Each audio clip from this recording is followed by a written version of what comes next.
Le damos entonces nuevamente la bienvenida a las autoridades del Centro Cultural de la Cooperación, el director Juan Carlos Junio. En segundo lugar expondrá Luis Alberto Quevedo para los amigos Beto. Y finalmente el doctor Daniel García Delgado del Área Estado y Políticas Públicas de la Facultad Latinoamericana de Ciencias Sociales. Y finalmente tenemos el honor de recibir a nuestro querido profesor Emir Sader, quien expondrá finalmente para dar cierre a nuestro segundo Congreso Nacional de Estado y Políticas Públicas.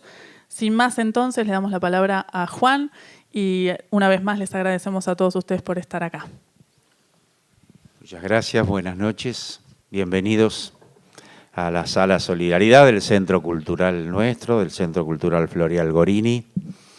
Ayer a la mañana, en oportunidad de la apertura, me tuvieron que andar pasando papelitos para frenarme y acortarme la intervención. Así que hoy voy a compensar y voy a ser muy breve, de verdad. Porque es muy común eso de vamos a ser breves y después no es cierto. Es un enunciado.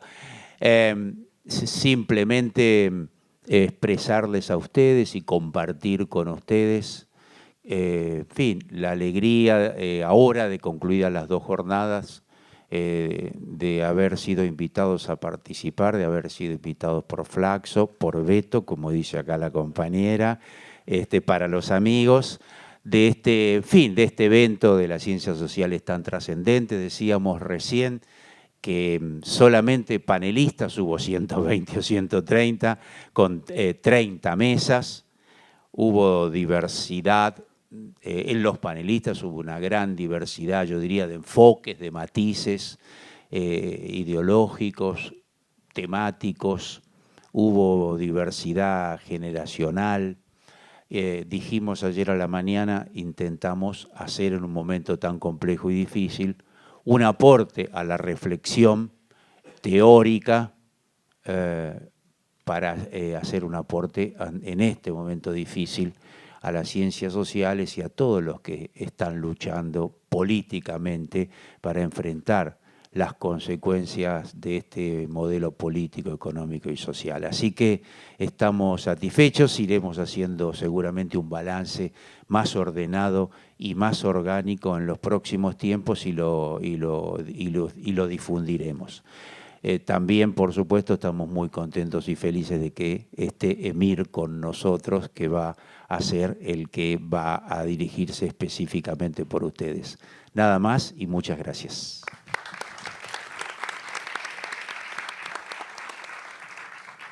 Muchas gracias, Juan Carlos. Le damos la palabra entonces a Luis Alberto Quevedo. Bueno, muchas gracias, Cristina. Muchas gracias a todos ustedes, todos y todas, por estar acá. Ayer abrimos este congreso con la alegría, en primer lugar, de estar trabajando juntos con el Centro Cultural de la Cooperación y con Juan Carlos, todo el equipo, y estamos muy, muy contentos de cómo ha salido, de cómo ha sido el desarrollo de estos 2 días de trabajo. Y quiero decir que, sumando a lo que Juan Carlos recién decía sobre el aporte de este congreso al debate, no solamente la cantidad de expositores y la cantidad de gente que participó, sino también la diversidad de miradas y la necesidad de repensar muchas cosas para Argentina, para la región, para nuestro Mercosur y para América Latina más en general. Nosotros decíamos ayer que estamos en un cambio de ciclo en la región y que merece ser repensado. Daniel García Delgado y su equipo han trabajado y han escrito y han publicado, vienen trabajando este concepto de neoliberalismo tardío, es decir, si bien estamos en una experiencia neoliberal en muchas de las concepciones que se tienen de la economía, de la política y de la cultura también, sin embargo no es un periodo idéntico a los que ya hemos vivido en otras etapas, ¿no? Hemos conocido experiencias liberales y neoliberales en América Latina. Esta es una experiencia particular y que merece ser investigada, que merece ser estudiada desde el mundo académico, desde las instituciones de la cultura, desde las organizaciones sociales, desde los partidos políticos, desde muchos lugares para pensar la especificidad de este momento de Argentina y de la región. América Latina tiene procesos complejos en cada uno de sus países. Hay, sin embargo, algunas constantes, algunas políticas que se repiten y que nosotros nos llevan a pensar de que estamos en un cambio de ciclo en la región. Pero es necesario pensar estas políticas en su especificidad, digo, porque el modo en el cual hoy se está repensando el Estado, se están replanteando los vínculos entre Estado, economía, sociedad, cultura, medios de comunicación, inserción internacional, papel del capital financiero, etcétera, es muy particular. Y voy a señalar solamente uno de esos elementos que tiene que ver con que nosotros teníamos o tenemos experiencias de liberalismo o de neoliberalismo también, de achicamiento del Estado, ¿no? De procesos de privatizaciones, procesos de retiro del Estado. Yo creo que estamos en un periodo donde este neoliberalismo usa mucho el Estado. Es decir, están utilizando todos los instrumentos del Estado para llevar adelante sus políticas. O sea, recuerdo siempre a una extraordinaria entrevista que el canal Encuentro le hizo a Lula da Silva, que no nos puede acompañar hoy, pero que es parte también de este seminario en sus enseñanzas. Recuerdo siempre que él dijo, los ricos no necesitan al Estado, ¿no? Las políticas públicas son importantes para otros sectores de la sociedad.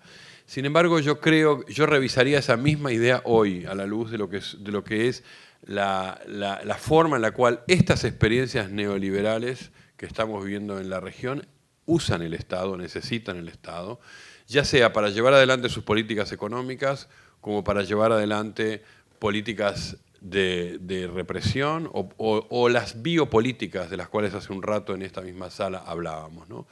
Estamos en una operación cultural muy importante de nueva tipificación de ciudadanos. Estamos en una operación cultural donde el Estado está actuando también reclasificándonos, ¿no? Reclasificando en el sentido que lo hizo en toda la modernidad el Estado, que es que cada uno de nosotros tiene una tipificación particular, ya sea por género, por edad, por nivel socioeconómico, por comportamientos sociales, etc. Entonces, la forma en la cual este neoliberalismo actúa es a través de un uso intensivo de los recursos del Estado.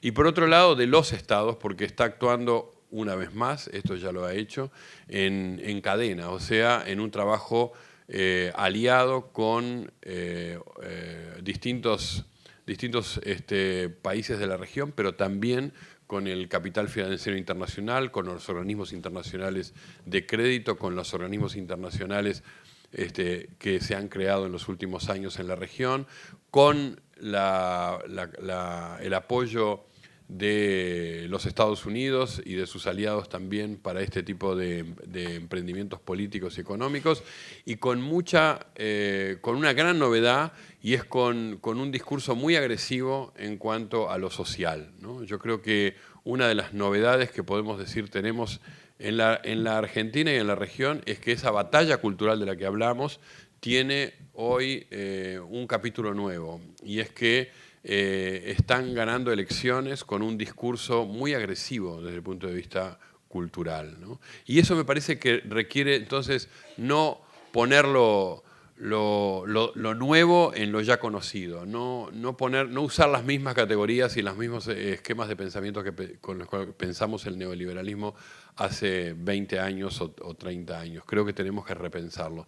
Este Congreso hizo muchos aportes en ese sentido, así que yo simplemente quiero felicitar a todos los que participaron allí, a todos los expositores, a todos los panelistas, a todos los coordinadores, también a todos los que estuvieron en las mesas participando, no solo como público, sino también desde sus contribuciones. Y quiero también felicitar mucho a los organizadores, a todo el equipo del Centro Cultural de la Cooperación y de Flaxo, que han organizado esto. No es nada sencillo organizar un congreso de esta envergadura. Y una vez más, como lo hice ayer, felicitar al amigo y colega Daniel García Delgado por su contribución y agradecerle que siempre ha tenido esta iniciativa, este espíritu de ponernos a discutir cada año. Así que, Daniel, muchas gracias también y te cedo la palabra. Gracias. Las palabras entonces del doctor Daniel García Delgado. Bueno, buenas tardes a todos y todas. Muchas gracias por la presencia y la verdad es que el tema que nos propusimos en el panel final, resistencias al neoliberalismo, de repente parecía como fuerte y excesivo, sobre todo para una época del año en que uno sube las actividades y bajan las pilas, ¿no? Es decir, ¿cómo abarcar un proceso? Digamos, entonces intento hacer de un tema complejo y amplio, ante el cambio de ciclo, una síntesis que nos permita mapear, si se quiere, los que están de alguna manera resistiendo este proceso en términos de resistir el intento de las élites latinoamericanas de controlar el Estado, como decís, no es que no les interese, de disciplinar a la clase trabajadora, competir por bajos salarios, en un marco de apertura comercial, en un mundo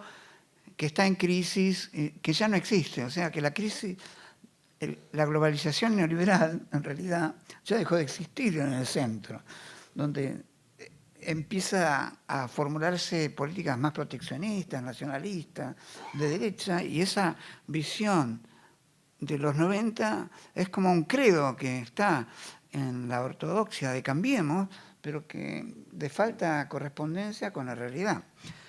Ahora, si uno quisiera señalar muy simplemente algunos esposos casi hasta de buenas noticias en la resistencia a este proceso, podríamos empezar por nuestros vecinos en Chile. Encontramos recientemente el dato positivo del surgimiento del Frente Amplio como una agenda que intenta ir más allá de la concertación, que no pudo sobrepasar de alguna manera el neoliberalismo estructural, sistémico de Chile. Lo más novedoso es la emergencia de esta tercera fuerza política partidaria que recoge expresiones precisamente del movimiento estudiantil y del movimiento contra los fondos de pensión privada. Sería AFJP nuestros, ¿no? Es decir, que contiene expresiones sociales progresistas por fuera del sistema político tradicional.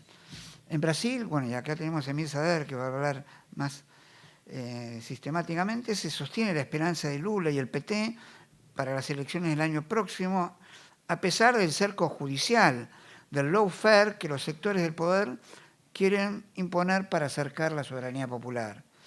En Venezuela parecen estar saliendo por sí solo el gobierno democrático del marasmo que el neoliberalismo y los países desarrollados de la derecha provocaban para hacerlo derrumbar. Es un dato interesante y positivo. En Colombia el proceso de paz es una buena noticia. En Bolivia, Evo y su posibilidad de reelección también son otra buena noticia.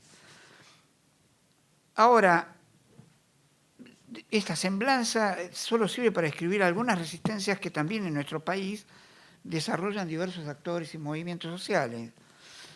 En este escenario, como dice Sotelo Maciel, de hegemonía negativa por parte del neoliberalismo tardío, en cuanto que construye su capital político a partir de la demonización de sus oponentes, un poco esta idea de criticismo, la dureza de las campañas, y a la deslegitimación de las mediaciones sociales, sindicales, políticas, jurídicas, y que son acompañadas por un intento de despolitización de las relaciones con la ciudadanía, en una interpelación al sentido común que intenta vaciar de contenido político la disputa por la distribución del excedente y hacer de la convivencia como un natural orden libre de mercado y juntos podemos, digamos.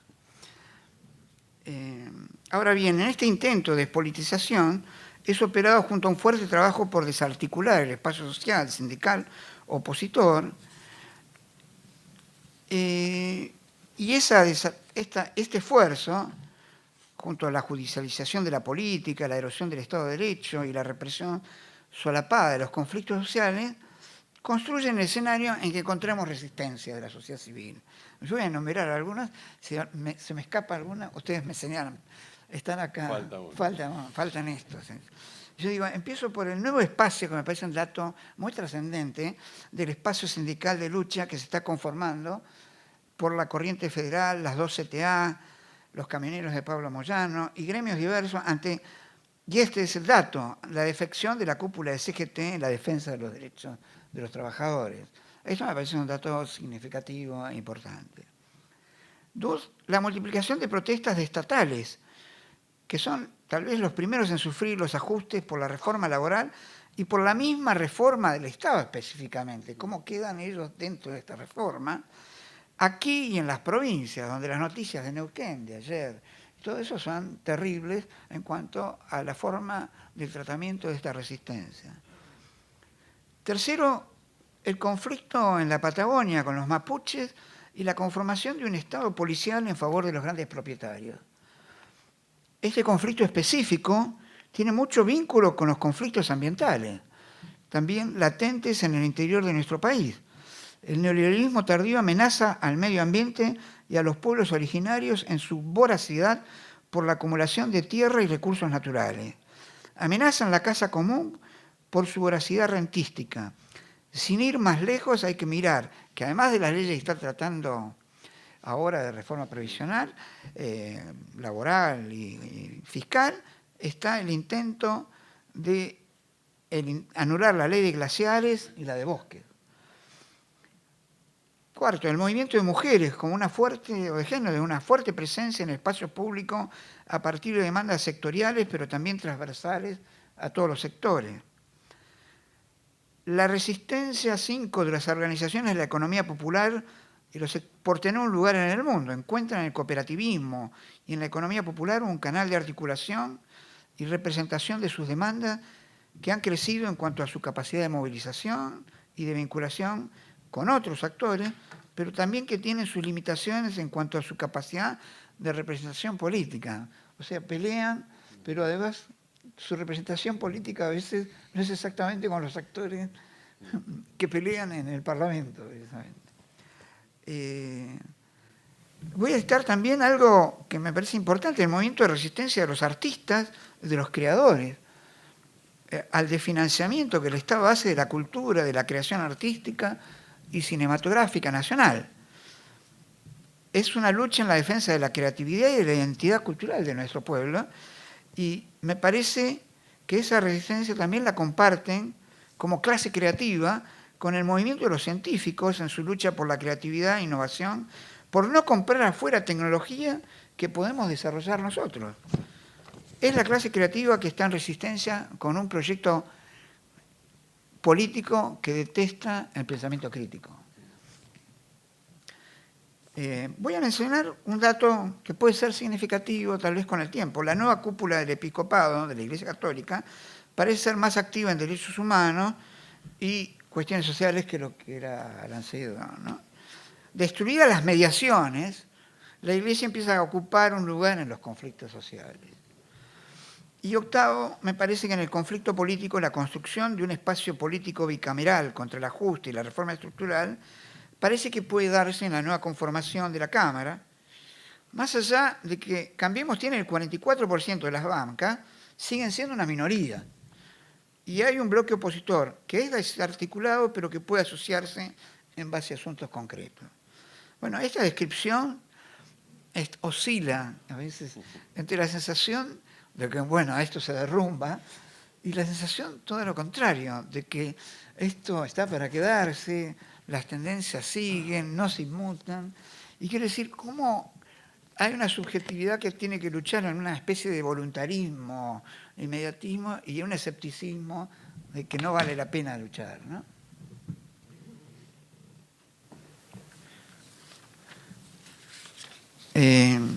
Y casi termino. De allí que la tarea que me parece que se impone es articular y encontrar y construir unidad en esta oposición. Estas resistencias van a ir en aumento en la medida que los tarifazos del plan de recorte del Estado para las dotaciones óptimas del ajuste continúen, se profundicen. Es un proceso abierto. Y las preguntas claves son, yo voy a decir, Dos, ¿cómo articular el movimiento social entre sí? Qué sé yo, Yasky, CTA, algo así, con los de la economía popular, etc. ¿Cómo encarar también el movimiento social con la representación vertical, la representación política, ¿no? O sea, no ir a la biopolítica en el sentido de que los movimientos sociales solo pueden. Si no hay representación política y si no articulación, es difícil construir un poder significativo. Y la tercera pregunta es, ¿cuánto puede resistir la democracia este capitalismo neoliberal, financiero, offshore, rentístico y especulativo? Pero esta es una pregunta que excede a nuestro país. Esto es una pregunta que está también en los países centrales. Es una pregunta de la región y también del norte desarrollado. ¿Este capitalismo especulativo se carga la democracia o nosotros hacemos algo por modificarlo?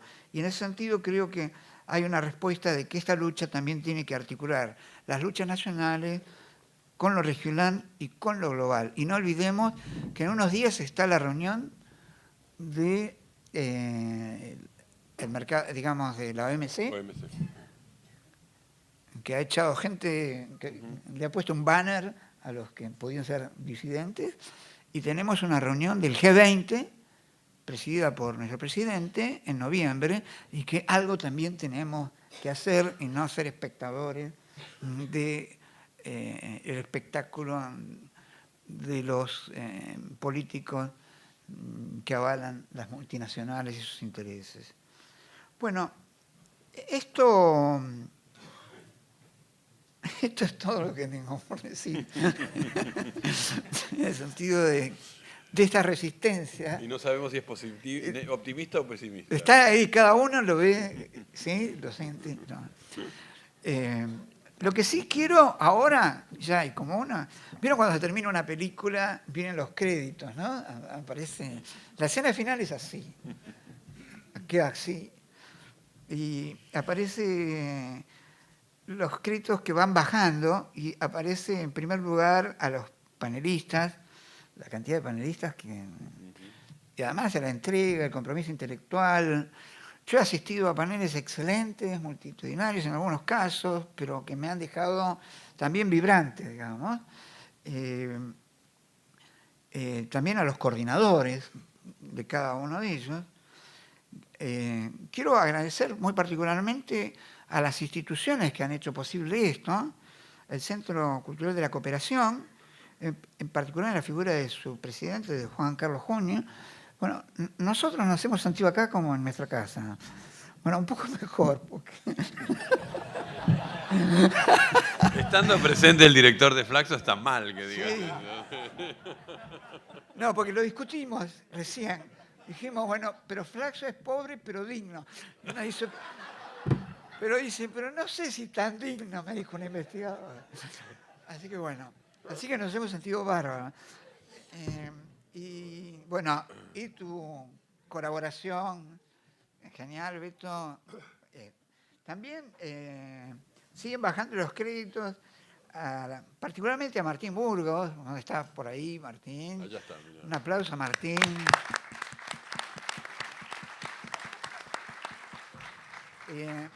Y también la otra coordinadora también que fue clave, está acá con nosotros, María Cristina. Y también tengo otros nombres que les voy a decir ya los nombres del Centro Cultural de la Cooperación, por nombres, porque no me puedo acordar de los apellidos. A Natalia, a Brenda, a Luis II, a Martín II, al Chino, ¿no? El Chino, todos ellos están por acá, ¿no? Sí, están todos por acá.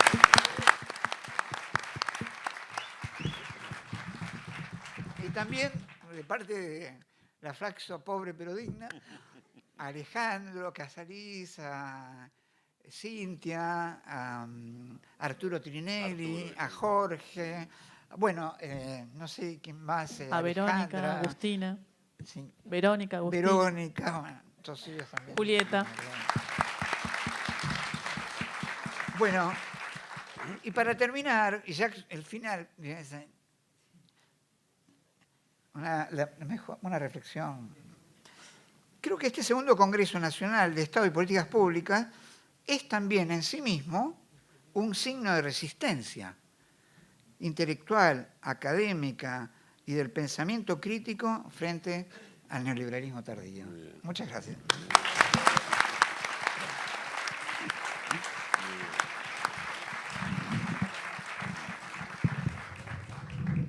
Bien, le damos la palabra entonces a Emir Sader, a quien volvemos a agradecer su presencia hoy aquí. Y decir que además que es un orgullo para el Centro Cultural de la Cooperación y para la Flaxo tenerte aquí, Emir, pese a que recién me dijo que él quiere aclarar que no es Lula y que puede mostrar sus 10 dedos como prueba de que él no es Lula. No, es un gran orgullo tenerte aquí en este cierre.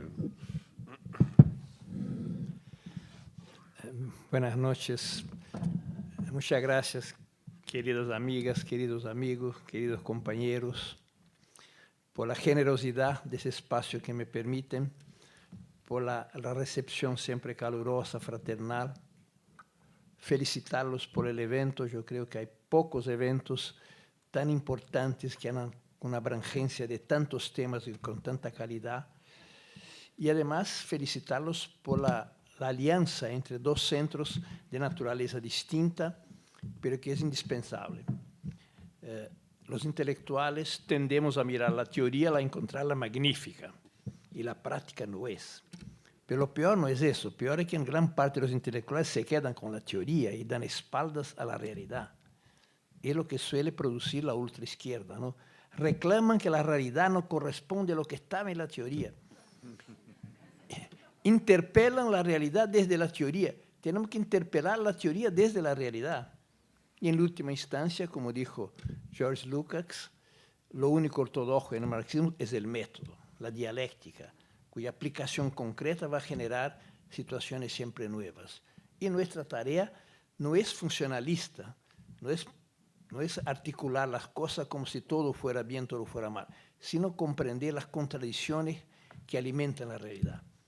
Y la acción política es meterse en las contradicciones y crear fuerza social, económica, política y cultural. Yo escogí algunas cosas porque si fuera a abarcar tanto sería demasiado tiempo. Quiero decirles que como en algunos países ese proceso extraordinario que vivimos en este siglo termina con derrota, hay una tendencia a subestimar todo lo que ha pasado. Y hay que decir que fue un milagro lo que esos muchachos, Chávez, Néstor, Cristina, Lula, Correa, Evo, etcétera, Pepe, han hecho. Porque fue en contra de la corriente mundial. El capitalismo está profundizando la desigualdad, la exclusión social, Europa destruyendo el más generoso sistema social que ha conocido la humanidad, y nosotros en ese marco internacional, bajo presiones externas duras, disminuimos la desigualdad. En el continente más desigual del mundo, implementamos políticas sociales innovadoras, con gran eficiencia. Ahora pueden subestimar, pero anden a ver lo que cambió en la vida de las personas, ¿no? En la vida de los muchachos, en la vida de las mujeres, en la vida de los niños, ¿no? Y más que eso, mostró que es posible. Esa Argentina del 2001-2002 no era un destino, era una posibilidad. Y Néstor y Cristina mostraron que Argentina es posible, tiene un potencial extraordinario, humano, científico.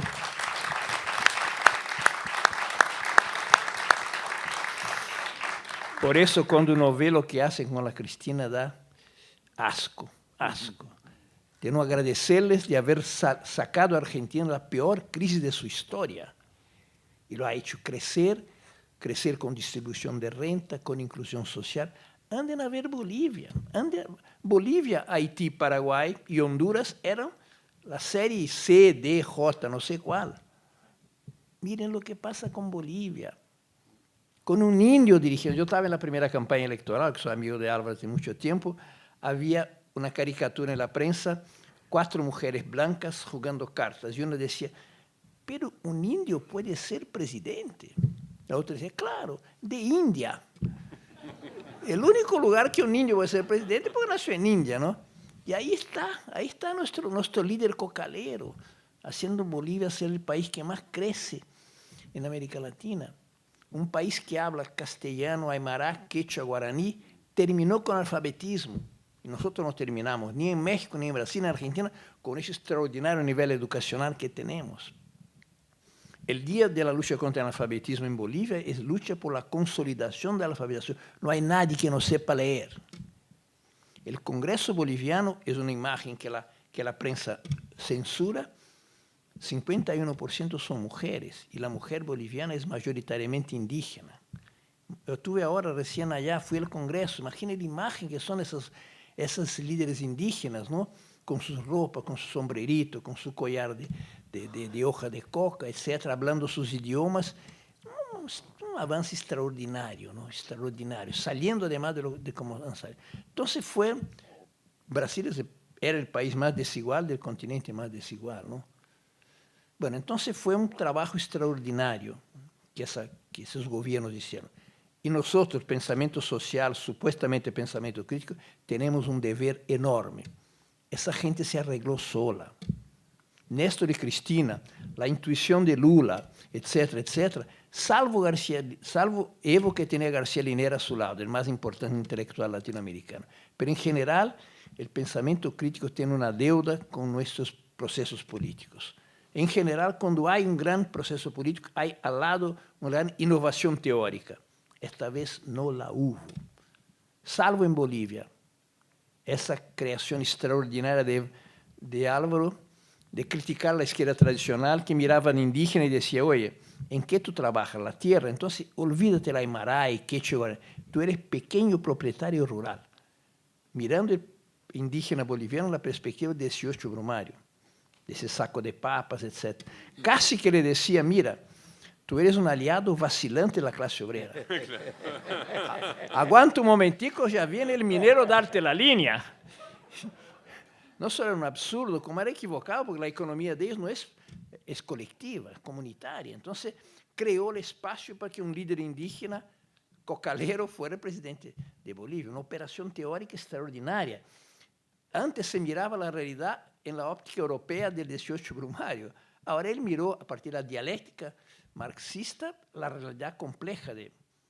No por acaso Mariátegui es el fundador del pensamiento crítico latinoamericano. Echó raíces del marxismo esta realidad concreta y compleja.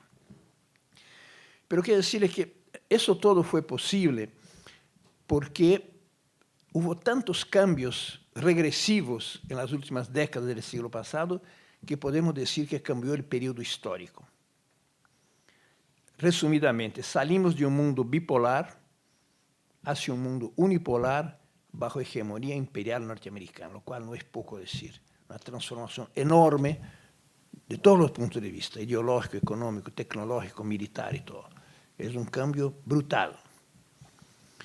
Segundo, salimos de un ciclo largo expansivo del capitalismo, fin del segundo posguerra hasta los años 70, que Hobsbawm dijo que fue la era de oro del capitalismo, hacia un ciclo largo recesivo que no tiene para cuándo terminar. No voy a desarrollar mucho más eso, pero aquí también es importante Marx, ¿no? Porque Marx decía, el capitalismo no está hecho para producir, está hecho para acumular riquezas. Entonces, cuando el neoliberalismo liberó las trabas para que el capital fuera a buscar ganancias donde sea, como sea, hubo una transferencia gigantesca de capitales del sector productivo al sector financiero. Y un sector financiero especulativo, no es más el sector financiero que financia la producción, el consumo, la investigación, no, vive de compra y venta de papeles, ¿no? Cuando Obama dijo, hay que salvar los bancos, si no el techo va a caer en la cabeza de todos, salvaron los bancos. Después los que quebraron fueron los países, ¿no? Abandonados por los bancos. Son bancos que viven del endeudamiento, entonces cuanto más crisis, más recesión, más endeudamiento, más se fortalecen. Y se volvieron hegemónicos en escala mundial. En el periodo histórico anterior, bien o mal, había un sector industrial, monopolista, productivo, del cual la industria automotriz era el modelo, que era hegemónico. Necesitaba cierto nivel de calificación de mano de obra, cierto nivel de distribución de renta, etcétera, etcétera. Ahora ya no, ahora ya no. como se dijo en un seminario, en una mesa acá muy interesante, yo recordaba que una campaña electoral del PP español en Cataluña hace unos años decía con una frieza brutal, decía, el eslogan era, no hay para todos. Parece que no es publicidad, es una amenaza, es un aviso. Muchos van a quedar afuera, ¿no? Es como que dice, bueno, hay un desequilibrio entre sombreros y cabezas, pero en lugar de producir más sombreros, cortan cabezas. Pasaron una cosa predatoria con la hegemonía del capital especulativo. Eso fue un paso enorme. Y el tercero era, había una hegemonía de un modelo keynesiano regulador en que bien o mal el Estado asumía responsabilidades en garantizar derechos de una parte de la población por lo menos. Se terminó, fue sustituido por un modelo salvaje, liberal de mercado, de lucha de todos contra todos. Entonces la combinación de tres factores regresivos ha introducido un nuevo periodo histórico, ¿no?, que pasamos a vivir. Y claro, fue parte de eso el fin de la Unión Soviética, y la desmoralización no fue solo el socialismo realmente existente, fue de una cantidad de categorías aliadas a eso, ¿no?, que era partido, política, soluciones colectivas, etc. Todo eso se desmoralizó, vino abajo y creó el clima para la ideología neoliberal, que sabemos lo que significa, ¿no? Retomando de nuevo Marx, es la retomada del proceso histórico tradicional del capitalismo, mercantilizar a todo. Así nació el capitalismo, mercantilizando la mano de obra que venía del feudalismo, mercantilizando la tierra, etc. Con ese acoplamiento generó el capitalismo. Hubo un paréntesis largo de los años 30 hasta los años 70 como reacción a la crisis del 29, pero volvieron con fuerza brutal, mercantilizando todo. Y contándonos historias, ¿no? Porque eso tiene un papel importante de nosotros como intelectuales, es desmistificar las alternativas teóricas e ideológicas que ellos proponen. ¿Qué nos dice el neoliberalismo? Que la alternativa es estatal versus privado. Destruyen el Estado, si quieren defendan ese Estado destruido o vengan a la esfera privada, una maravilla, ¿no? Sociedad civil, etc. Hay que desmistificar eso, porque hay que plantear la real disyuntiva, ¿no? Hay que replantear el campo teórico en términos de Bourdieu, ¿no? La esfera de ellos no es la esfera privada. La esfera privada nosotros la valoramos mucho, la esfera de las opciones privadas, la libertad individual y todo. Y la esfera de ellos es la esfera mercantil, transformar todo en mercancía. Cuando privatizan, no ponen las acciones en manos de los individuos, no, las tienen al mercado y el que tiene plata compra. En verdad, la esfera de ellos es la esfera mercantil. Construir una sociedad en que todo tiene precio, todo se compra, todo se vende. De la cual el modelo, la utopía, es el shopping center. Shopping center, ¿no? Que como utopía es para pocos, ¿no? Nadie controla el nivel de renta del que ingresa, pero solo están los sujetos del consumidor, ¿no? En un shopping center del sur de Río de Janeiro, un día había un negrito. Los seguridades corrieron sobre él. ¿Qué hace este muchacho? Claro que no tiene poder adquisitivo. Siendo negro en Brasil no tiene poder adquisitivo para estar en un shopping center. Ahí la babá dijo, no, es hijo adoptivo de Caetano Veloso. Ah, bueno, hasta que no es tan negrito, ¿no? Ah, ¿qué es? El papá tiene poder adquisitivo, etc. Pero es un filtro doloroso, ¿no? No hay un control, pero está seleccionado lo que les interesa, ¿no? Un cierto sector de la sociedad, un tercio, no sé cuánto menos, que tiene poder adquisitivo. Este es el modelo de ellos, ¿no? Podemos incluso evaluar cuánto avanzó el neoliberalismo haciendo un balance de cuánto se ha mercantilizado la sociedad, cuánto se ha mercantilizado la educación, la salud, la cultura y la ideología en general. Es el termómetro central de eso, ¿no? Nuestra esfera no es la esfera estatal. El Estado puede ser un montón de cosas distintas, ¿no? Nuestra esfera es la esfera pública.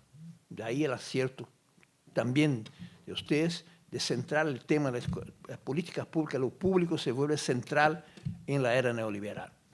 Porque la esfera pública es la esfera de los derechos, la esfera en que el sujeto es el ciudadano, sujeto de derechos. Ese es el juego fundamental. Esfera pública versus esfera mercantil. El Estado está en el medio. El Estado es un espacio de disputa de intereses mercantiles e intereses públicos. Bourdieu decía que siempre hay alguien haciendo política por el Estado. A veces una mano muy chiquitita, así haciendo política social chiquitita, y equipo económico que suele hacer política mercantil. Entonces el Estado por sí solo no tiene una naturaleza propia. Depende de lo que es hegemónico, naturaleza del gobierno. Nuestros gobiernos hicieron hegemónicos los intereses públicos, hegemónica la garantía de los derechos de la masa de la población, fortalecieron bancos públicos, etcétera, etcétera.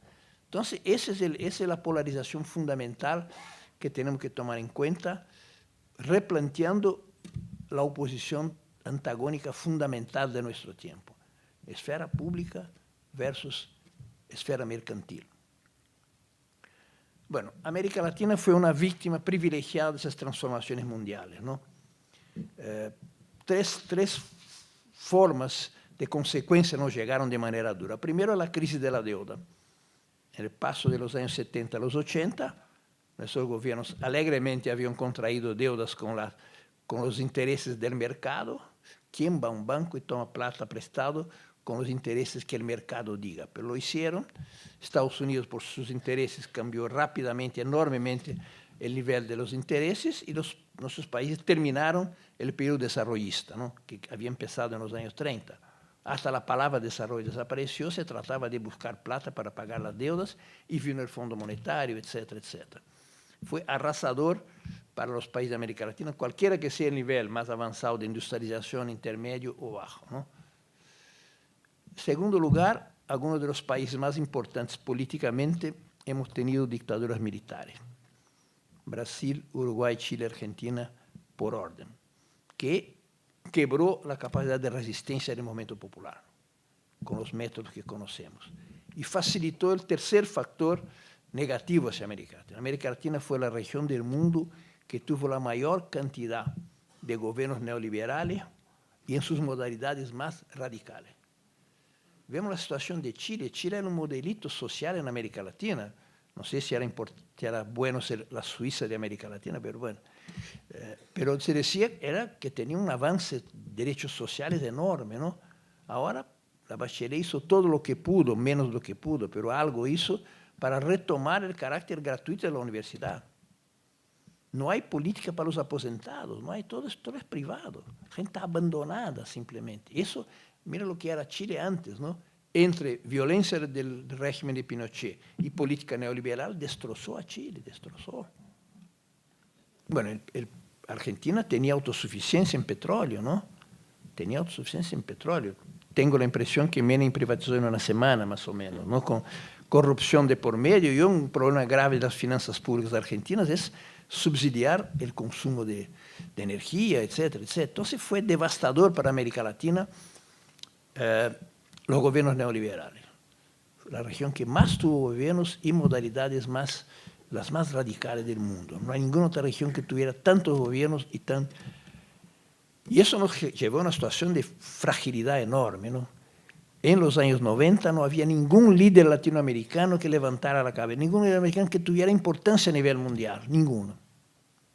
El querido Hugo Chávez dice que hasta todavía en 2002, reunión en Canadá para que Bush presentara el área de libre comercio de las Américas. Lindos discursos, dice Chávez, lindos, ¿no? De repente a votar, Bush dice, bueno, para facilitar, los que estén en favor quédense como están, los que estén en contra, párense la mano. El pobre cholo venezolano solito paró la mano. Miró hacia atrás, estaba Menem, Fujimori, Cardoso, etcétera, etcétera, ¿no?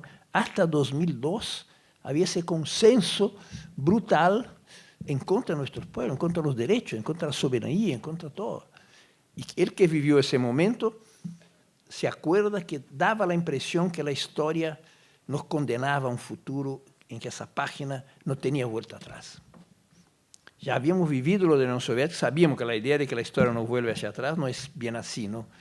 Pero daba la impresión que, de hecho, todo el rol del Estado, parecía que eso ya no había caso, ¿no? Distribución de renta, un montón de cosas. Además, la ideología de la empresa, ¿no? La ideología, antes los empresarios eran más o menos modestos, ¿no? Pero empezaron a aparecer biografías de empresarios, por Dios. Antes eran biografías de de Perón, de Vargas, de Napoleón, etc. Biografía de empresario. Y todos empiezan pobres y de repente enriquecen por su trabajo, el sudor de su rostro, etc., ¿no? Son un libro de autoayuda. El tipo, a lo mejor yo también, pues si el tipo de Chevrolet llegó allá, pues, y hay que publicarlo luego antes que aparezca un escándalo y esos libros queden botados, ¿no? Pero empezó esa apología del dinamismo de la empresa, ¿no? En comparación con el Estado. Ahí un subproducto son los gobernantes que son buenos empresarios, serán buenos gobernantes, etc. Eso que conocimos en Italia, en Chile, etc. Pero era una... En Brasil sufrimos más, porque Cardoso, no digo que Menem no era inteligente, pero Cardoso era es muy inteligente.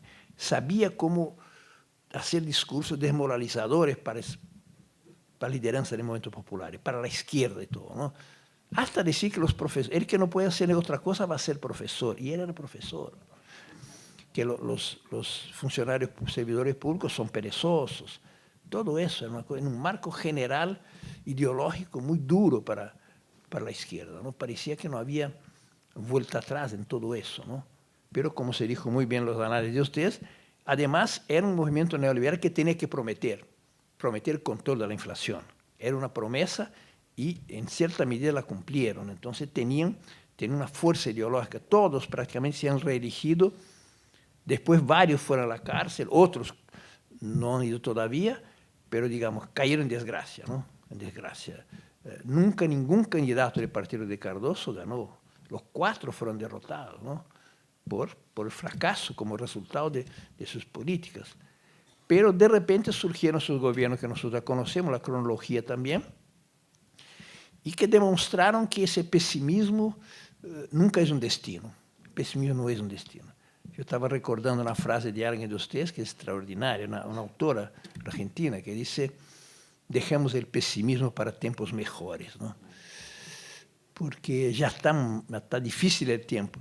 Y el pesimismo siempre está equivocado. Nosotros vivimos con el fantasma del maltusianismo.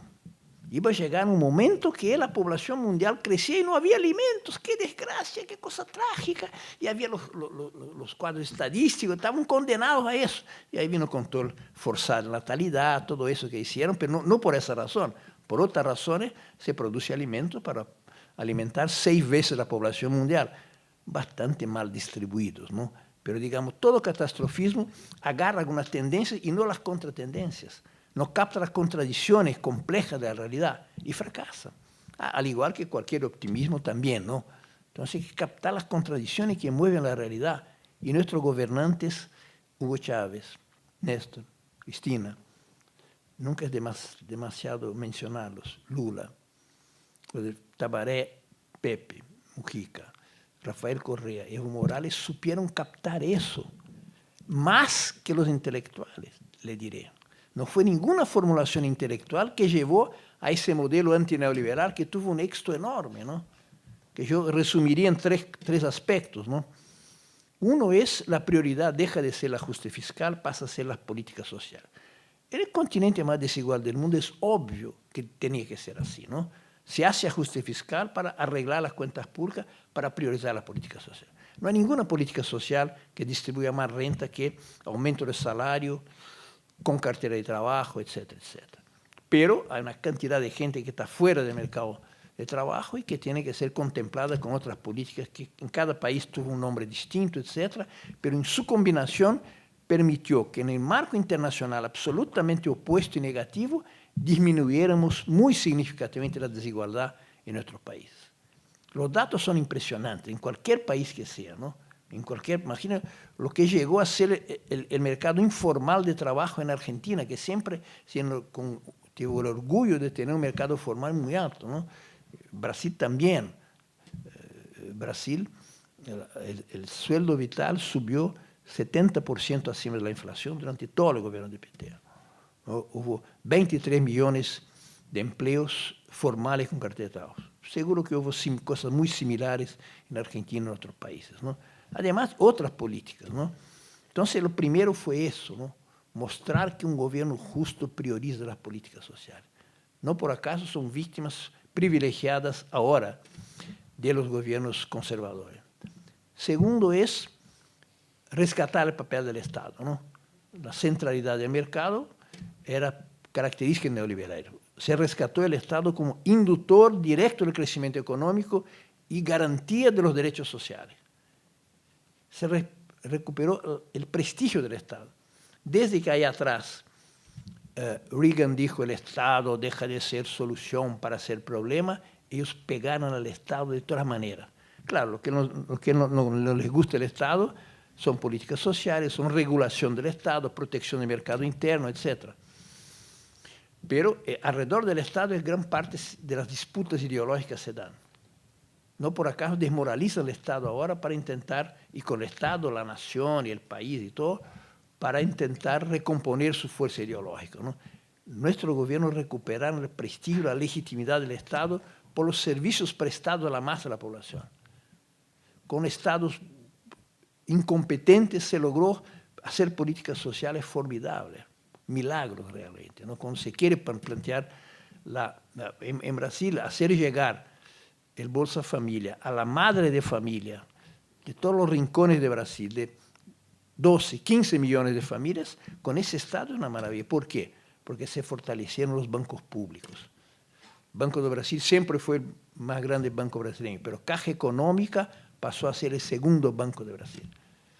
Por las políticas habitacionales, por las políticas de Bolsa Familia.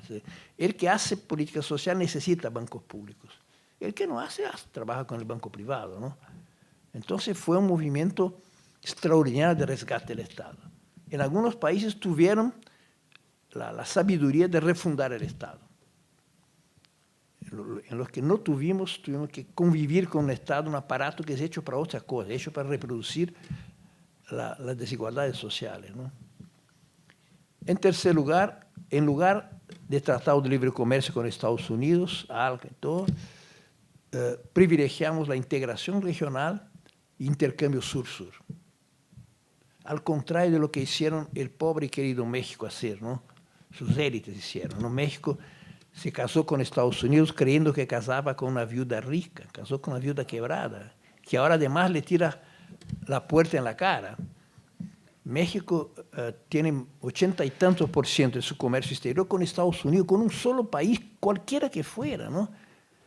Distanciamos de los sectores más dinámicos de la economía que fuimos nosotros en América del Sur y China, y Asia en general, ¿no? Y mira, México tiene una situación trágica de todos los puntos de vista, ¿no? Que tiene que ver con esa opción que hizo, ¿no? No basta tener ese vecino mayor consumidor de droga del mundo, ¿no? Además, se casa con él. Bueno, nosotros al contrario, intensificamos el intercambio extraordinariamente entre nuestros países. Cambiamos la inserción de nuestro país en el mundo. Estados Unidos es un parcero, pero no el primero, ni pensar, es uno entre otros, ¿no? Pasamos a tener un mercado regional extraordinario y un intercambio con China, acuerdos con los BRICS, etc. Entonces, hace parte de ese milagro, ese mercado externo de integración regional, pero también el mercado interno. Siempre se gobernó para una parte de la población y nosotros incorporamos, como dice Lula, pusimos los pobres en el presupuesto, porque dice él, pobre no es problema, pobre es solución. Un aumento de sueldo genera no especulación en HSBC, sino genera consumo, genera aumento del empleo, genera aumento de la tributación, etc. Es virtuoso, ¿no? Entonces, ese conjunto de factores, en algunos países más radicalmente, en otros menos, pero todos tienen en común esos elementos. Algunos países como Ecuador, como Bolivia, se plantearon el tema de pasar del antineoliberalismo al anticapitalismo. Se plantean, por lo menos Bolivia sigue planteándolo así, ¿no? Otros son antineoliberales. Y eso fue decisivo. La izquierda del siglo XXI es, antes de todo, antineoliberal, porque el capitalismo se vistió la ropa neoliberal. Entonces, ese es el tema central de disputa en el siglo XXI. Los sectores que no han comprendido eso creen que Argentina del 2000 es la misma Argentina de los 90, que Brasil 2000 es la misma, absolutamente nada. Por eso no tiene ningún apoyo popular. Anda a hablar con el pueblo y decir, bueno, el gobierno de Lula no hizo nada por los pobres. Nadie le va a escuchar, nadie va a escuchar. Igual en otros países, ¿no? Entramos en crisis, ¿no? No voy a hacer la descripción de la crisis, pero claro que sí. Entre tantos factores que había que destacar, yo voy a concentrarme en dos. Primero hay que hacer autocrítica, pero quien más tiene que hacer autocrítica son aquellos que creyeron que ninguno de esos gobiernos fuera posible, que los gobiernos iban a repetir el neoliberalismo de los 90, y no pasó nada de eso, o fue otra cosa. Traicionaron, van a fracasar. No traicionaron y no han fracasado. Nos hemos elegido y reelegido varias veces. Ahora, tenemos que hacer un balance autocrítico desde dentro de esos procesos, ¿no? Que fue lo que no hicimos, que facilitó la contraofensiva. García Linera retoma con mucha razón lo de Gramsci, ¿no? Y dice, cuando tenemos una victoria a nivel de las ideas de la derecha, enseguida viene una victoria política. Cuando la izquierda tiene una victoria a nivel de las ideas, enseguida viene la victoria. No es mecánico, pero es una condición indispensable. Ese extraordinario librito, que infelizmente no está circulando, de García Linera sobre la Revolución Rusa, un balance de la Revolución Rusa, es formidable. El asalto al Palacio de Invierno fue la resultante de un proceso de lucha de ideas, lucha ideológica enorme, que hizo que los bolcheviques llegaran a ser hegemónicos. Reacerca Gramsci y Lenin, ¿no? Para discutir cosas de nuestro tiempo. Cuando ellos convencieron a la sociedad que el tema fundamental era la inflación, los gastos del Estado, se han elegido y reelegido. Cuando la sociedad se dio cuenta que eso no bastaba o que era una superficie del problema, que el tema central era el tema social, ganamos nosotros. Y mientras eso funcionó, tuvimos victorias políticas. Después, hay que decir, ellos ganaron más recién la batalla de las ideas. No las ideas teóricas, teóricamente son mucho mejores que ellos, pero los valores en la cabeza de las personas, ¿no? Ellos cambiaron eso, ¿no? Desplazaron de nuevo el tema social para dos temitas clásicos de ellos. Primero, nuestros gobiernos fueron un desastre, o llevaron el país a un desastre económico, a catástrofe económica. Y claro, explorando inflación, no sé qué cosa. Y segundo, la corrupción. En todos los países combinan las dos cosas, exactamente. Y tienen que destruir la imagen de esos líderes, porque esos líderes representan la autoestima de nuestro pueblo. No hay autoestima venezolana disociada de la imagen de Hugo Chávez. No hay autoestima de los brasileños disociada de la imagen de Lula, etcétera, etcétera. Hace parte de la política imperialista destruir esos que han demostrado que tenemos alternativa, que además hicieron nuestros pueblos retomar el orgullo de ser argentino, boliviano, etcétera, etcétera, ¿no? Y esos líderes personifican eso, hay que destruirlos. Hay que contar esa mentira, un culebrón, ¿no? Víspera de referéndum en Bolivia, que el indio tuvo una amante rubia con la cual tuvo un niño que abandonó. Maravilla, como un culebrón es fantástico, ¿no? Era todo mentira, pero hay que destruir la imagen del indio, ¿no? Y así con todos, ¿no? Con todos. Y ellos ganaron eso desplazando, volviendo a desplazar el tema social para el tema del fracaso de las políticas económicas, el fracaso del Estado y de la corrupción. Claro que no es una concurrencia, una competencia en igualdad de condiciones. Tiene ese monstruoso aparato de medios de comunicación. Ese es un tema, ¿no? Uno de los temas que nosotros no hemos resuelto, aun cuando hemos estatizado empresas privadas, empresas de comunicación privadas, no hemos hecho una empresa de comunicación que sustituyera de otra manera lo que era la empresa privada. Nadie aguanta un canal de televisión 24 horas de noticiero. Pocos aguantamos, ¿no? No es un tiempo para eso. Entonces, cuando se expropia un canal privado, se expropia otras programaciones, ¿no? De música, de fútbol, de carrera de coches, de series norteamericanas, de películas y todo. Toda una parte del hacer que es importante en la vida de las personas. Entonces, aun cuando haya funcionado eso, hemos perdido audiencia, obviamente, ¿no? Y en otras partes, como aquí, el judiciario se encargó de bloquear. Pero el resultante es eso. Nosotros, en Internet nosotros hacemos guerrilla chiquitita, ¿no? Pero el ejército regular lo tienen ellos, ocupan los grandes espacios y dan la pauta, dan la agenda, etcétera, etcétera. en circunstancias excepcionales, podemos reafirmar nuestra hegemonía en contra de ellos. Lula terminó su segundo mandato con más del 80% de referencias negativas en los medios y con 87% de apoyo. Pero fue la combinación de un montón de factores, después a lo largo del primer gobierno de Dilma se fue perdiendo eso, ¿no? Entonces ellos lograron desplazar la agenda. La disputa en el fondo es una disputa de agenda, ¿no? El otro tema es la hegemonía del capital financiero. Es un fenómeno neoliberal en la escala mundial que es estructuralmente recesiva. Plata hay, miren el balance de los bancos, miren los paraísos fiscales. Plata hay, solo que está en manos de ellos, ¿no? De los grandes bancos privados que especulan, ¿no? Al final del día, cuando se dice que la bolsa de valores tuvo un movimiento de no sé cuántos ceros, no se produjo ni un bien ni un empleo. Pura compra y venta de papeles, ¿no? No es que exista el empresario bueno que produce el malo que especula. No, todo gran grupo económico tiene a su cabeza un sector financiero que hace la inversión acá o allá, donde les conviene, ¿no? Pero ese es un tema que perdimos la oportunidad cuando teníamos una enorme homogeneidad dentro del Mercosur, con la incorporación de Venezuela, de Bolivia, de Ecuador, además Brasil, Argentina, Uruguay, de construir un modelo económico alternativo, productivo, que pudiera romper, porque es difícil romper a nivel nacional. Había muchos discursos de integración y poca práctica concreta, ¿no? Entonces, ese es un tema que queda pendiente. Hay que quebrar la espina dorsal del capital financiero para hacer que las economías puedan volver a crecer. De la manera que clásicamente se conoce, ¿no? Combate a la sonegación, impuesto a la libre circulación de capitales, etcétera, etcétera.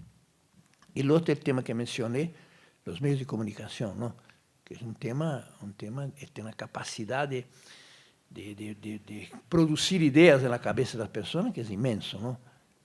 En todos nuestros países llegó un momento que la gente que era beneficiaria de nuestras políticas, una parte de ella no votaba en nosotros. No logramos articular los beneficios de nuestras políticas sociales con una conciencia política, ¿no? Es un tema que no es solo del gobierno, del movimiento popular, de hacer que la gente tenga esa comprensión. Y esos son los factores que llevó a la contraofensiva de la derecha, ¿no? Combinando el freno al crecimiento económico y usando los medios de comunicación para destruir la imagen de los líderes, de los gobiernos, etcétera, etcétera. Y con esa cosa perversa que es típica de los regímenes de excepción, la articulación entre medios de comunicación, judiciario y policía, ¿no? Ahora, como ustedes saben, la persona es acusada y si es vinculada al gobierno progresista, es acusada y es presa. Acusada a hacer un proceso, pero ahora es acusada y condenada en los medios de comunicación, ¿no? Los medios de comunicación se vuelven instrumentos de destrucción de reputaciones, ¿no? Crear esa imagen a partir de sospechas, ¿no? Lula dice, mira, Lula fue a decirle en la cara de ese Sergio Moro, ¿no? Yo he probado mi inocencia, prueben ahora mi culpa. Está viviendo en la misma casa que vivía cuando era líder sindical, antes de ser el presidente del Brasil, de más éxito, ¿no? No hay un peso. Dice, prueben que yo gané un peso de manera ilegal, yo renuncio a todo, abandono la vida política, nada. Pero se cree la imagen, ¿no? Por la reiteración. Lula está condenado a 9 años y medio de prisión. Y va a ser juzgado en segunda instancia. Y mira la vida de Lula, los que conocen, ¿saben? ¿Dónde está eso? Nada, absolutamente nada. Intentan probar que él favoreció a industrias y habría recibido algún tipo de ventaja por eso, ¿no? Un departamento que nunca compró, su mujer que murió por las violencias que sufrió su familia, ¿no? Hubo un viernes por la mañana que entraron a su casa, a su departamento, dieron vuelta al colchón, porque pobre esconde plata bajo el colchón. Abrieron el horno, porque esconde plata. Llevaron los iPads de los hijos, de los nietos y todo. Esa mujer, doña María, está todavía con proceso, está muerta. La van a condenar, va a tener que salir del cielo e ir al purgatorio para cumplir. Sigue un proceso contra esa mujer. Ese hombre, Sergio Moro, que es claramente un agente de Estados Unidos, fue formado allá, según Wikileaks, recibió los objetos del espionaje que hizo el gobierno norteamericano, la presidencia de Dilma, Ministerio de Minas y Energía y Petrobras, le entregaron los materiales para que hicieran los procesos contra Petrobras. ¿Sabe cómo este hombre se refiere a Lula por escrito y oralmente a sus colegas? El juez considerado isento por el Supremo Tribunal para juzgar a Lula lo llama Nine. Lula perdió un dedo en la máquina, accidente de trabajo, trabajando. Hay manera más racista, más despreciable de hablar de alguien que agarrar un defecto físico, que en ese caso de un obrero, un nordestino, etc. No conoce la vida de Lula, ¿no? Pero cada vez que él menciona las cosas, él dice aquí con naturalidad en Nordeste, entonces decía, la gente lo entendía natural. Él solo comió pan por primera vez a los 7 años. El nivel de pobreza que ve en ese tipo. Tenía 2 hermanos, 4 murieron, bajó, viaje de 13 días a São Paulo con la madre, todos con la única camiseta que tenían, ¿no? Esa es la vida de ese tipo, ¿no? Que eso fue el tipo de más éxito en la vida política brasileña.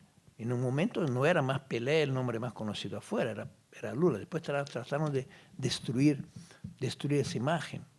Pero es un proceso brutal en contra de él, ¿no? Brutal. Yo quiero justificar que Lula no pudo venir. Primero que no quiere salir. Yo aproveché un contacto con Cristina, comienzo de ese mes, y le pedí a Cristina que le llamara para convencer a que viniera. Le llamó, pero él no quiere salir. Su hermano Pepe Mujica quería traerlo a un congreso que hubo en Montevideo, ahora también dijo que no. Pero se quedó de grabar un mensaje, ¿no? Hoy no podía estar porque era una reunión de la dirección del PT. Estaba sentado, un amigo que estaba con él, me dijo, está sentado para grabar en el Instituto Lula, cuando llegaron los abogados y lo llevaron, porque una nueva historia apareció, tenía que contestar inmediatamente, porque si no los medios, etc. Entonces fue en esa circunstancia que ni siquiera grabar un mensaje, pero se comprometió a que viene con el honoris causa, aunque no sea por eso, que viene a un evento, vamos a ver cuándo él pueda salir, pero se disculpó, me llamó después para decir que pedirles excusas por no venir. Pero la parte final, hablar un poquito más de Brasil, porque Brasil se ha vuelto el eslabón más débil de la cadena neoliberal. Un conjunto de factores, ¿no? Primero, claro, no ganaron la elección, perdieron, dieron un golpe. Aplican el programa de la oposición, que perdió 4 veces, ¿no? Al igual que aquí, pero aquí hubo victoria electoral. Y no voy a dar las otras razones, pero hasta ayer la encuesta era que Lula tiene 43% de apoyo. Hoy la encuesta nueva tiene 48% de apoyo. Y el gobierno tiene 3%. Y los candidatos de gobierno están todos quemados. El único candidato que tiene 18% es el candidato de extrema derecha, Bolsonaro, ¿no? Una extrema derecha que no tiene política social, como el caso de Inglaterra o de Estados Unidos, para engañar votos. Tiene solo política salvaje, priorizando la seguridad pública, ¿no? Entonces tenemos muy buena posibilidad de ganar, muy buena. Somos favoritos, desplazamos la agenda hoy es la agenda social, por eso Lula crece. Como estaba en la defensiva, no había cómo, porque lo peor de la derrota, yo creo, fue la desmoralización de la militancia. A lo mejor no somos menos de lo que éramos antes, pero la influencia de cada militante en su medio bajó enormemente. Tipo, no tiene diálogo, no tiene conversación, porque los clichés están establecidos para tirarnos cosas de, y tu dirigente, y tu partido, y tu no sé cuánto, y tu ministro, cosas así que impedían hasta la conversación, hasta el diálogo, ¿no? Y nosotros tenemos en Brasil el liderazgo de Lula, ¿no? Y que ahora desapareció Dilma, que hizo un segundo mandato trágico, ¿no? No hubiera habido el golpe, no fuera el ajuste fiscal que empezó a implementar, el aislamiento que tuvo, la falta de capacidad de coordinación política que facilitó. Todos estaban en contra de la política económica de ella, no cambiaba, no voy a ahondar en eso, pero felizmente para nosotros desapareció ella y está lo que hizo Lula y lo que hacen ellos ahora, ¿no? Y es un discurso de una capacidad de convencimiento extraordinario, ¿no? Extraordinario, por eso que crece tanto, ¿no? Hay sectores que, por las encuestas que tenemos, dicen a lo mejor hizo ilegalidad, a lo mejor robó, pero vivimos muchísimo mejor. Pero no son sectores populares. Los sectores populares no creen en lo que dicen ellos. Entonces hay una perspectiva real, concreta, que gane Lula o que, si le impide de ser candidato, que él decida quién es el candidato y va a ser favorito para ganar. Entonces, por un conjunto de circunstancias, la resistencia, digamos, tiene más perspectiva de una derrota de la ofensiva neoliberal en octubre del año que viene, o porque la encuesta esa, votos válidos él tendría 56, por lo tanto, no creemos absolutamente, pero creemos relativamente en las encuestas. Todas las encuestas hechas por distintos institutos dan lo mismo, ¿no? Entonces tenemos expectativas positivas, que hemos dado vuelta a la tortilla y que podemos ganar. Y eso tendrá efectos, se va a decidir el futuro de Brasil por mucho tiempo, ¿no? Pero también con efectos hacia América Latina. No solo por el peso de Brasil, por el liderazgo de Lula, etc. Yo estaba diciendo que el día de la votación vergonzosa en la Cámara de Diputados en Brasil, Macri ese día llamó por teléfono a Dilma para expresar solidaridad. No era ideológica, era económica, ¿no? Sabe que un Brasil recesivo, etc., causa daños a la economía argentina.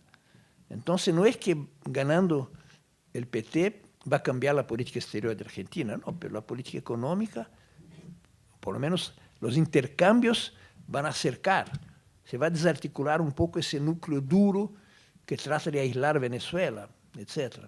Pero sobre todo va a tener efectos en Brasil. Demostrar que el futuro nuestro está en disputa. Ese libro que yo coordiné, que escribió García Linera y todos, se llama Las vías abiertas de América Latina, trata de decir que el ciclo no está cerrado. La primera etapa de un ciclo, sí, indudablemente, ¿no? Y los fenómenos de Ecuador ayudan a demostrarlo, ¿no? Pero hay disputa en eso, ¿no? Incluso porque ellos demuestran que no tienen otro modelo, están aplicando a rajatabla el modelo de los 80 y de los 90. Ni siquiera ninguna, era la hora de la tercera vía, ¿no?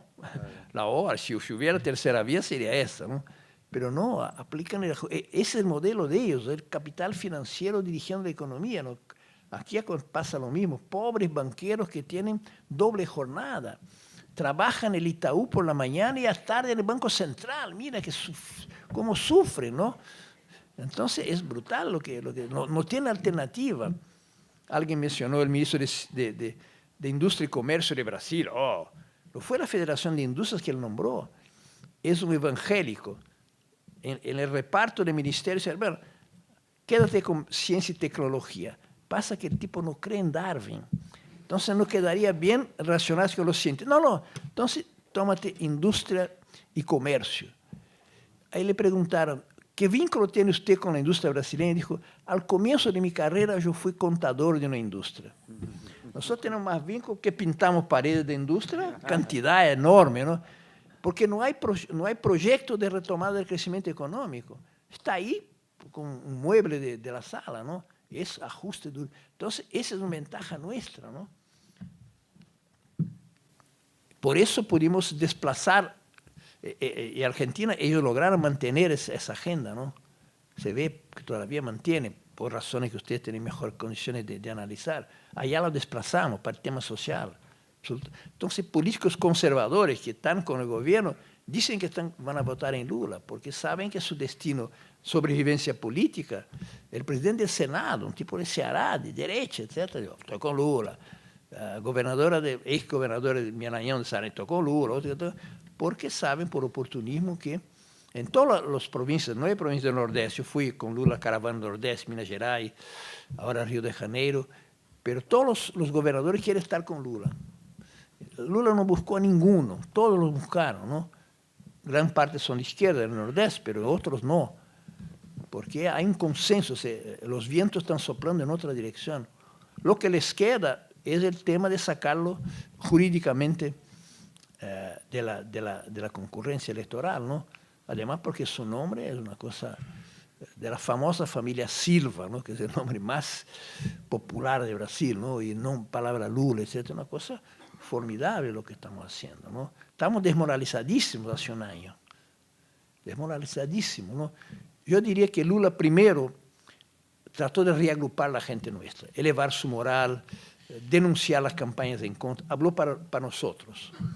Después empezó a hablar para el pueblo en general, ¿no? Las caravanas son eso, ¿no? Son hablar al pueblo de los derechos que tenían, lo que perdieron. Él pasa por todas las grandes realizaciones de su gobierno a ver cómo está la escuela. Imaginen que en Brasil, bueno, entre las canaíces de Cardoso,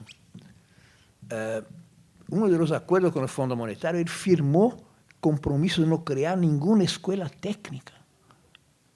Que se jodan los hijos pero no son sus sobrinos y nietos.